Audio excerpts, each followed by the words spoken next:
요한계시록 6장에서 7 인의 재앙이 나오고요.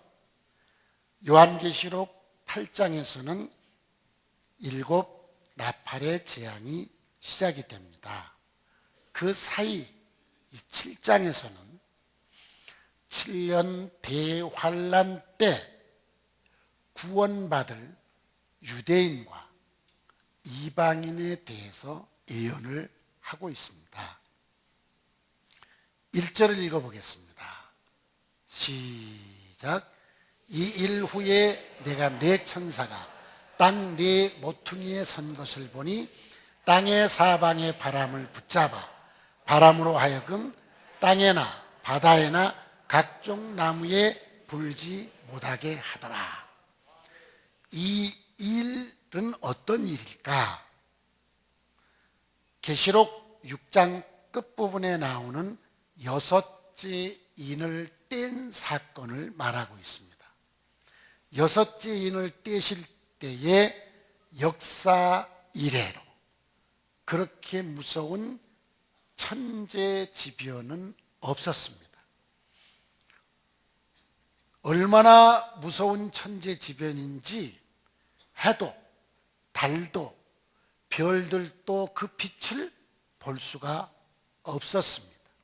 하늘에서는 피 섞인 우박 같은 유성이 떨어져서 수 없는 사람이 죽습니다.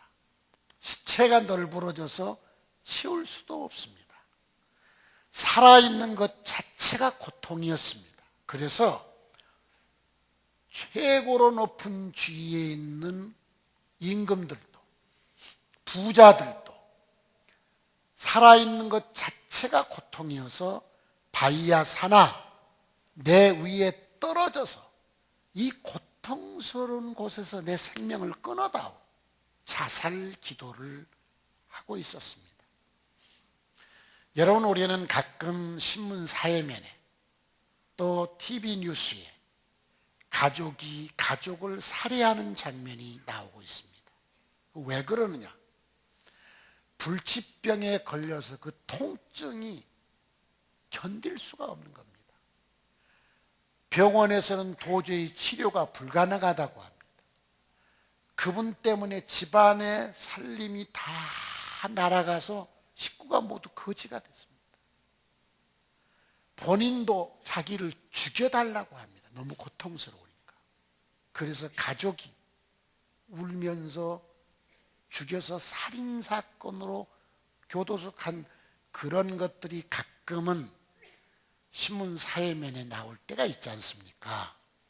이건 실제로 우리나라에 있는 현실이에요.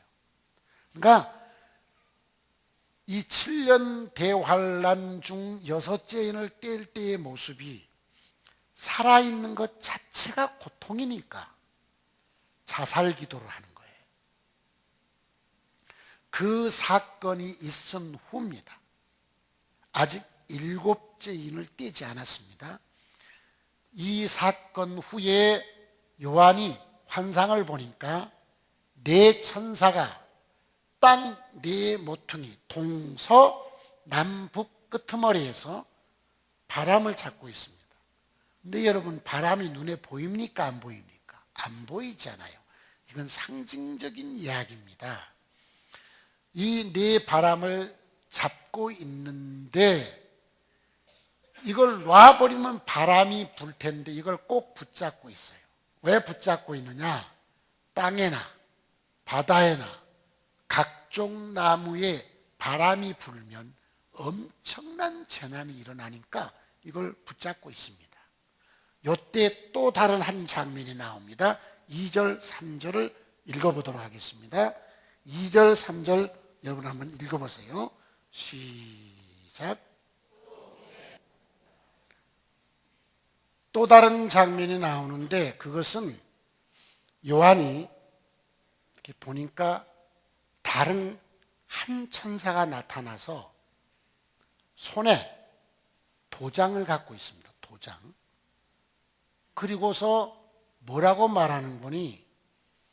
땅과 바다와 각종 나무를 해롭게 할 권세를 갖고 이렇게 바람을 잡고 있는 그 네 천사를 향해서 우리들이 하나님의 종들의 이마에 도장을 찍을 때까지는 바다나 땅이나 나무를 해야 하는 이 바람을 놓지 말고 붙잡고 있어라. 이런 모습을 요한이 지금 보고 들렸습니다. 이 14만 4천 명을 보니까 이스라엘서 8절에 있는 내용입니다. 이제 이것을 여러분에게 해석을 달구어서 낙인을 찍었습니다. 소유를 표시한 거죠. 그러면 하나님께서 불다른 것으로 낙인을 찍는 것이냐? 그게 아닙니다. 성경에서 말하는 하나님의 도장은 성령을 의미하는 것입니다. 에베소서 1장 11절의 말씀을 한번 읽어보도록 그렇게 하겠습니다. 에베소 1장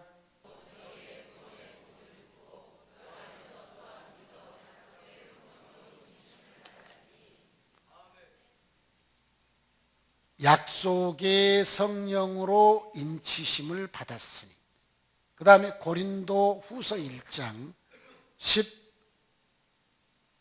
22절 읽어보겠습니다. 시작.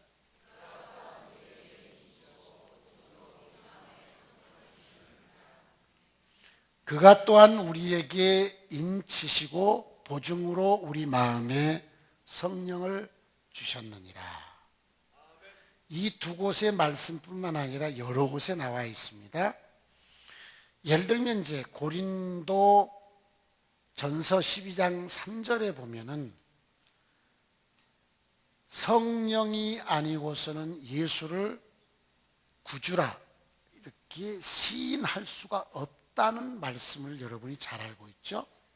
그러니까 하나님께서 도장을 찍는다는 말은 성령을 우리에게 보내주셔서 예수님이 내 구주이심이 마치 도장을 새겨서 박아놓는 것처럼 마음에 확실하게 믿어지게 해주신다는 것입니다.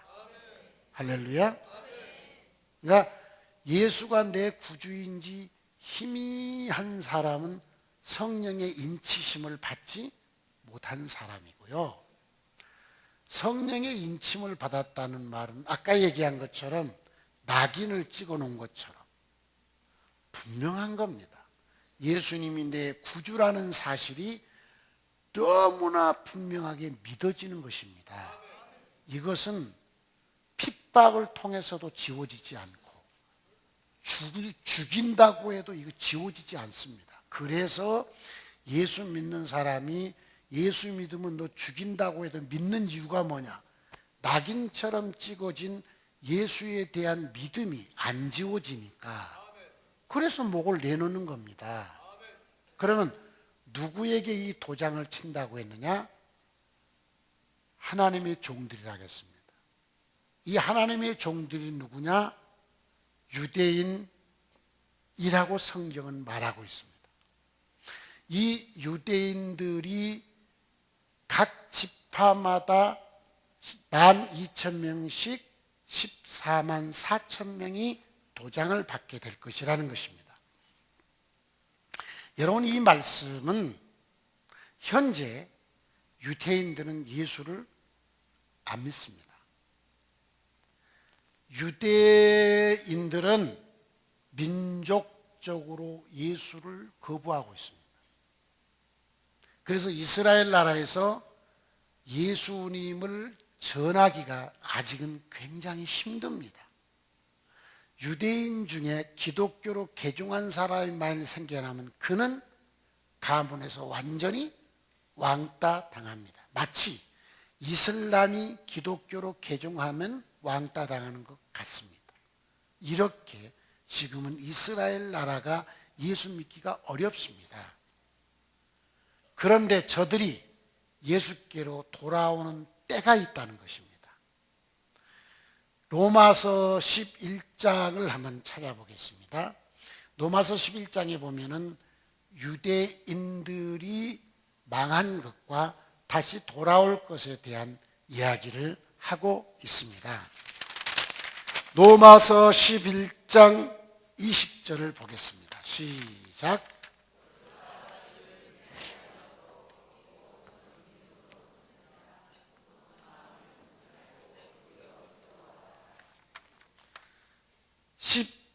11절 12절도 읽도록 하겠습니다. 시작.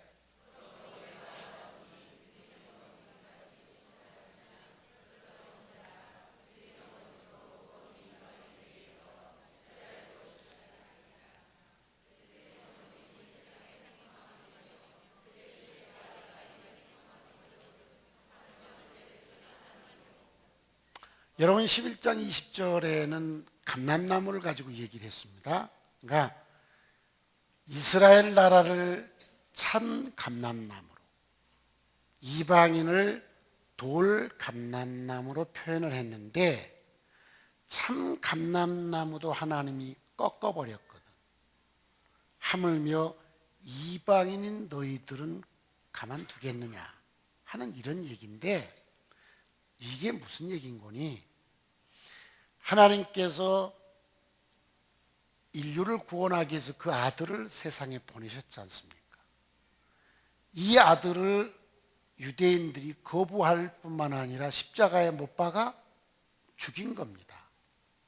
그래서 하나님께서는 참 감람나무인 이스라엘, 하나님의 선택된 백성을 꺾어버린 겁니다. 예수를 십자가에 죽인 이후 40년이 채 되기 전에 저들은 로마에 의해서 완전히 나라가 망했습니다. 저들이 나라가 망한 뒤 1900년 동안을 나라 없이 세상을 유랑하며 살았습니다. 세계대전이 일어났을 때는 가스실에다가 사람을 집어넣고 독가스를 틀어서 600만 명을 죽였습니다. 우리나라 구제역이 생기면 그냥 땅 파서 짐승 갖다 파묻듯이 그렇게 죽었습니다. 지구촌에 태어난 종족 중에 이스라엘 백성들이 당한 그 비참한 고통을 어느 민족도 당한 적이 없습니다. 이유는 뭘까? 하나님께서 그들을 사랑해서 그들의 죄를 대신 갚아주도록 하나님의 아들을 보냈는데 하나님의 사랑을 무참하게 거절한 것입니다. 그것에 대한 창조주의 징벌이었습니다. 지금 여러분, 이스라엘이 땅을 차지했습니다. 그리고 지금 그 땅을 지키기 위해서 팔레스틴과 싸웁니다. 이스라엘이 팔레스틴과 싸울 때 보면 무자비한 보복을 합니까, 안 합니까? 하죠. 그래서 전 세계 사람들이 볼 때 이스라엘이 나빠요, 팔레스타인이 나빠요? 이스라엘이 나쁘다고 봅니다. 그런데 여러분, 이스라엘이 지난 1900년 동안 전 세계에서 당한 그 박해와 고통은 보통 나라에서 생각을 하지 않습니다. 이분들은 2000년 가까이 조상 대대로 세계를 다니면서 수없는 고난을 받았기 때문에 생존을 위해서는 딱 단결해서 싸우는 겁니다. 우리 한 사람 죽이면 내가 너희는 10사람, 100사람 죽이겠다는 것입니다. 왜요? 살아남기 위해서입니다. 저들을 하나님이 꺾어버렸습니다. 그리고 결국은 복음이 어디로 갔느냐? 이방인인 우리에게 왔습니다. 그래서 우리들은 예수를 구주로 믿고 구원받아 천국 가게 됐고 인생이 변화되게 됐습니다. 시간이 지나면서 기독교인들이 신앙인답지 않게 살고 있는 것입니다. 그들의 삶의 품격이 안 믿는 사람보다 더 떨어지는 거예요. 언어도 품격이 떨어지고 행동도 품격이 떨어지고 하나님의 영광을 다 가리우는 것입니다. 그뿐만 아니라 안 믿는 세상 사람들이 품격 떨어진 기독교인들을 보고 하나님을 향해서 한없이 대적을 합니다. 하나님 앞에서 한껏 교만해져 있습니다. 하나님이 두려운 줄 모릅니다. 누구 보고? 예수 믿는 것들을 보고 하나님이 두려움이 사라졌습니다. 저것들 이러면서 우리를 우습게 보니까 우리가 믿는 하나님도 우습게 보고 교만해진 거죠. 예수를 믿는다는 사람들이 신앙인답지 못하게 살고 이것 때문에 하나님의 영광이 가려워지니까 하나님께서는 더 이상 인내 한계가 온 겁니다.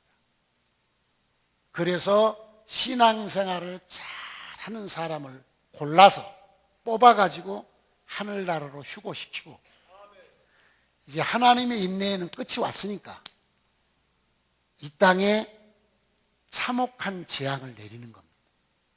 그 재앙이 7년 대환란이라는 겁니다. 7년 동안 이 땅에 대환란을 내리겠다는 것입니다.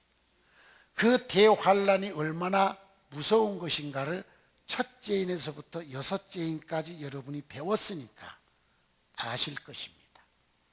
이 7년 대환란 3년 반씩 전후로 나눕니다. 전 3년 반이 끝나고 난 뒤 후 3년 반에 접어들면 적 그리스도가 자기의 정체를 드러내게 됩니다. 전 3년 반이 내는 그러니까 7년 대환란이 시작돼서 전 3년 반에는 이 적 그리스도는 세계의 분쟁을 조종하는 최고의 평화의 사도고 세계의 경제난을 해결해 주는 최고의 경제통이고 말하자면 전 인류의 구세주와 같은 사람입니다. 그래서 모든 민족이 모든 나라가 이 사람을 존경하고 따르게 됩니다.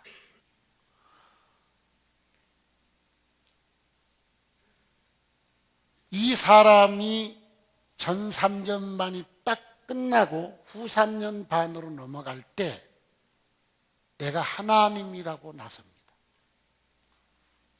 내가 재림하는 예수라고 말합니다. 이때야 전 인류가 저건 뭐야 또? 의혹을 품지 않겠습니까? 이때 유대 나라 사람들, 이스라엘 사람들이 저런 인간이 지가 신이라고? 그럼 인간이 신이라고 하다가 잡아 죽인 사람이 있어 없어? 그건 누구요? 예수. 이때 유대인들이 깨닫습니다. 속았구나. 우리 조상들이 잡아 죽였던 그 나사렛 예수가 우리가 기다렸던 메시아였었구나. 이걸 깨닫습니다. 그 왜 깨닫느냐? 누구를 보내주셨기 때문입니까? 성령을 이방인에게서는 성령이 떠납니다. 이미 7년 대환란 시작되면 이방인에게 성령이 역사 않습니다. 이 성령이 유대인 속으로 들어갑니다. 그러니까 유대인들이 성령의 역사로 인해서 가슴을 치며 회개하고 우리 조상이 죽였던 그분이 우리의 메시아입니다. 고백을 하는 거예요. 이게 성령으로 뭐 하는 거다? 도장을 치는 것. 이들이 회개하고 돌아올 때까지 아마겟돈 전쟁의 바람을 붙잡고 있어라는 것입니다. 무기또 골짜기의 전쟁 뒤에 나오니까 설명할 것입니다. 이 아마겟돈의 무서운 전쟁의 바람을 붙잡고 놓지 말아라. 이 전쟁이 일어나기 전 이스라엘은 회개하고 구원을 받게 될 것입니다. 그러므로 14만 4천은 유대인들이 7년 대환란 때 구원받을 수를 말하고 있습니다. 그런데 이걸 이단들이 언제나 활용을 하고 있습니다. 밖에서는 신앙촌으로 들어오면 14만 4천에 들어간다. 여호와 증인도 전도해야 14만 4천에 들어간다. 신천지도 자기들에게 와서 아야 14만 4천에 들어간다. 말 같지도 않은 소리 합니다. 여러분, 이방인이 7년 대열난 때 구원받을 숫자는 7장 9절 이하에 나와 있습니다. 그러니까 7장 1절부터 8절까지는 유대인의 구원을 말하고 있습니다. 그러면 14만 4천이라는 숫자는 딱 문자 그대로일 것인가? 아닙니다. 상징적인 수입니다. 그 상징적인 수인데 저것은 하나님의 구원의 만족도를 표시하는 숫자입니다. 아, 이 정도면 만족해 하는 만수를 의미한다고 이해를 하면 좋겠습니다. 그런데 신기한 것은 14만 4천 도장을 찍을 때 12지파 이름이 나옵니다.